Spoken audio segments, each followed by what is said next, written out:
je volais le vôtre.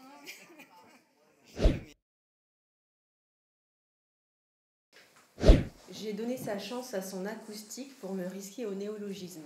Diagnostic, agnostique, agnosticisme, diagnosticisme. C'est ainsi qu'aux patients et psychanalysants leur est faite l'invitation d'associer librement leurs pensées à partir des signifiants choisis par médecins, psychiatres, thérapeutes, psychologues ou encore par eux-mêmes pour désigner un diagnostic, lui-même représentant un symptôme, une maladie, un trait de personnalité, une aversion, une passion, une difficulté, un questionnement, une situation, une enfance, un traumatisme, la relation aux parents, etc. Les patients l'amènent avec eux comme un compagnon de voyage dont ils doivent porter le poids. Ils arrivent le jour de la première consultation, croulant ou non, sous le poids de leur souffrance ou d'autres choses.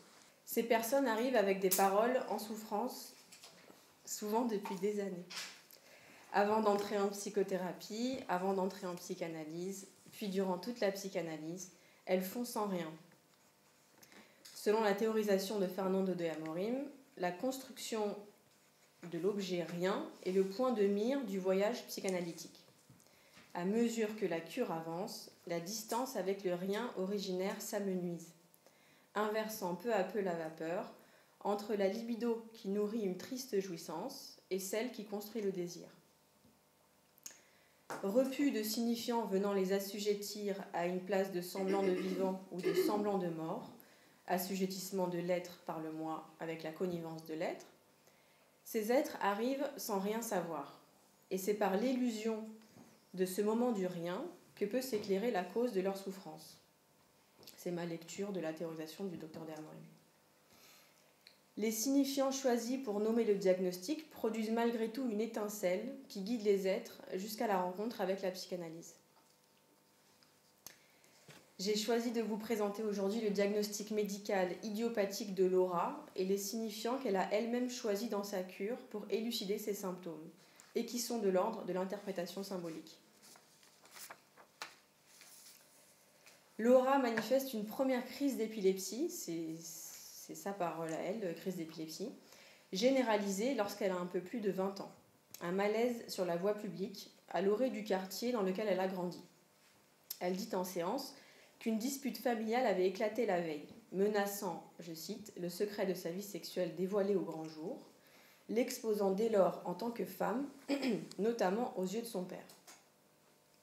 Ce malaise en a mobilisé plus d'un. Acheminé vers l'hôpital le plus proche, après une batterie d'examens sanguins et d'exploration cérébrale, il lui est administré un traitement médicamenteux de clonazépam. La visée de cette molécule est myorelaxante, anxiolytique, sédative, hypnotique, anticonvulsivante et amnésiante. Il s'agit notamment de faire chuter le risque de récidive précoce post-ictale. À l'issue d'une surveillance neurologique de 24 heures, le rendez-vous avec le neurologue de garde a lieu. Après un recueil anamnestique sur les conditions de survenue de la crise d'épilepsie et après l'analyse des résultats de l'IRM, sa conclusion se fonde sur son interprétation de l'imagerie qui ne montre aucune lésion cérébrale. C'est cela que le neurologue recherchait en première intention et c'est cela qui s'est montré absent. En l'absence d'une lésion pouvant expliquer la comitialité, la recherche diagnostique est orientée vers d'autres causes. Mais toutes les hypothèses, organiques et héréditaires, sont écartées. Le diagnostic se fait à partir de rien. Rien qui explique que cette patiente ait présenté une crise convulsive. Pour le médecin, la violence de la crise est sans précédent et sans antécédent. Ainsi, ne trouvant ni lésion, ni dysfonctionnement, ni rien, il faut pour la médecine nommer cette absence. C'est la cause idiopathique. L'idiopathie est donc la cause qui ne dit pas son nom en médecine, mais en psychanalyse, oui.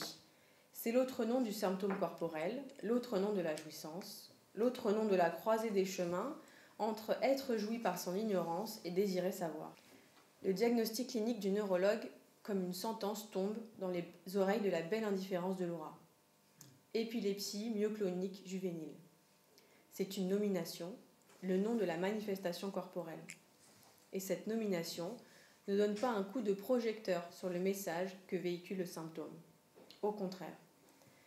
Elle tend à maintenir l'obscurantisme induit par cette formation de l'inconscient qui pourtant se donne à voir et à entendre.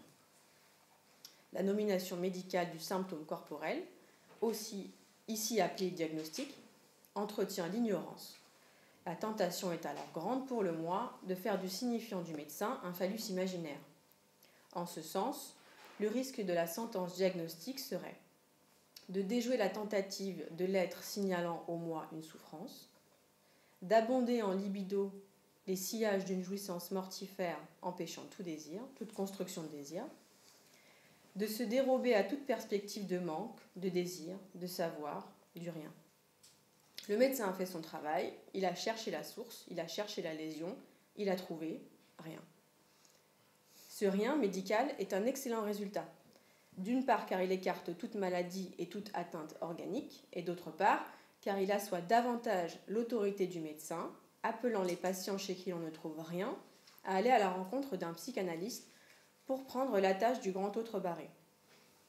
Rien appuie une parole invitant à la castration symbolique, l'invitation au rendez-vous psychanalytique.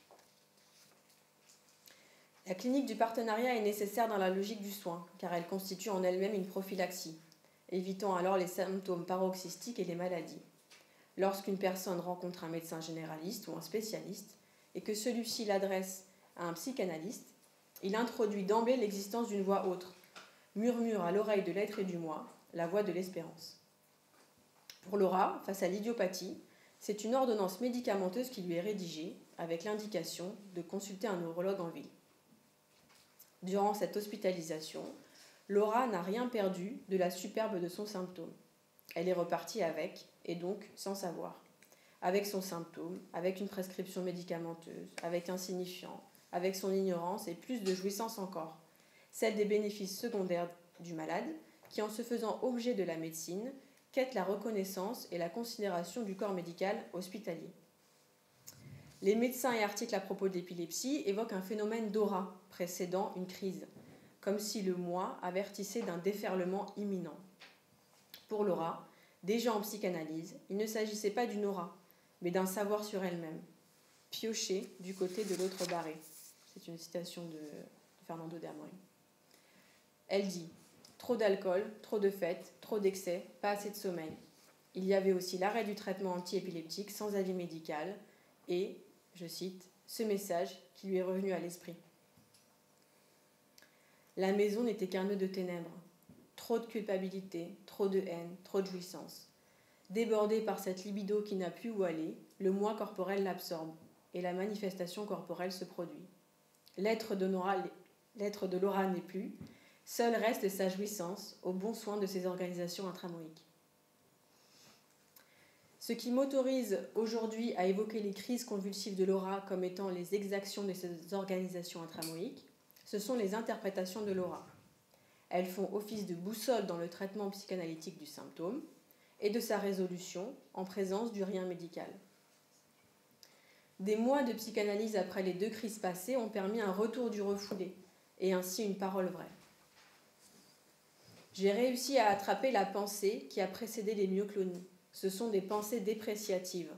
Ces myoclonies sont interprétées comme des interférences du fait de sa rage.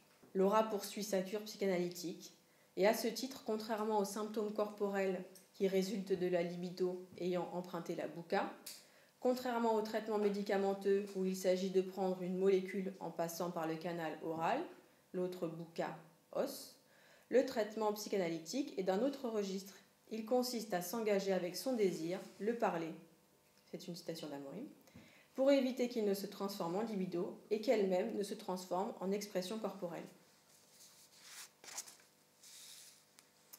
Rien est un argument médical parmi d'autres en faveur de la psychanalyse. Si l'être accepte le rendez-vous, la conclusion médicale, rien, et les diagnostics idiopathiques et cryptogéniques peuvent servir de tremplin pour aller voir ailleurs, l'ailleurs de la psychanalyse. Sans la perspective d'une construction symbolique pour s'appuyer sur rien, et ainsi en faisant sans rien plutôt qu'à partir de là, la voie de l'apaisement, de la castration symbolique et de la construction de sa subjectivité, grâce à la construction de l'objet rien, n'est pas encore dégagée de ce qui l'obstrue. Faire comme si rien n'avait pas été fait barrage à la possibilité pour l'être et pour le moi d'accéder à un équilibre instable mais solide. À son grand dam, le moi se débat à coups d'interprétations imaginaires pour meubler la vacuité originaire du rien. Faire de la place pour accueillir le rien, le circonscrire à l'aide du symbolique, est la voie que l'être, devenant sujet, choisit d'emprunter pour construire sa responsabilité, de conduire aussi sa destinée. Merci.